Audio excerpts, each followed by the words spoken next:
तव्हां कंहिंजी चुर्च ते इहो कमु कयो आहे। पर तुझी ख़बर हिन बेले में ठाहींदी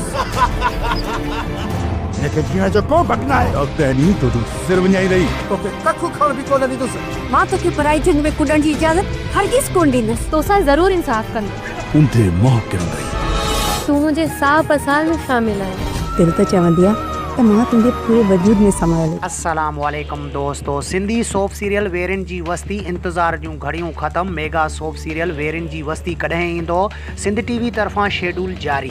सभ खां पहिरियां जेकॾहिं तव्हां असांजे यूट्यूब चैनल ते नवां आया आहियो त महिरबानी करे असांजे यूट्यूब चैनल खे सब्सक्राइब करे घंटी जे बटन ते क्लिक करे ऐं नोटिफिकेशन ऑल करे छॾींदा।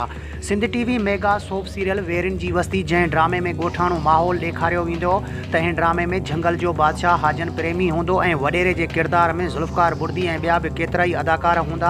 हिन ड्रामे में रमशा शहज़ादी, आज़म मेंगल, सैयद निसार शाह, उमेद अली कलवड़, असद कुरैशी, अहमद अली शेख, मज्जू सतार लाड, ज़फ़र जिस्कानी ऐं ॿिया बि केतिरा ई सिंध टीवी जा मशहूरु अदाकार हिन ड्रामे में हूंदा।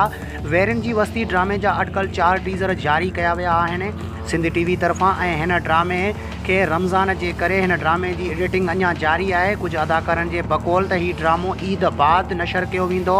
ड्रामो वेरिन जी वस्ती ज़हर ज़िंदगी ऐं तकरार ड्रामे जा रिकॉर्ड बि टोड़ींदो।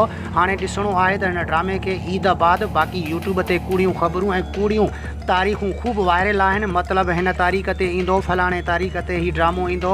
ख़ाली बकवास आहिनि। तव्हांखे पक ॾियारींदा हलूं ऐं पक तव्हां सम्झो त हिन ड्रामे खे ईद बाद ई नशर कयो वेंदो। जेकॾहिं असांजो वीडियो पसंदि अचे त असांजे यूट्यूब चैनल खे सब्सक्राइब करे घंटी जे बटन ते क्लिक करे ऐं नोटिफिकेशन ऑल करे छॾींदा। मिलंदासीं कंहिं नए वीडियो में। तेसिताईं अल्लाह हाफ़िज़।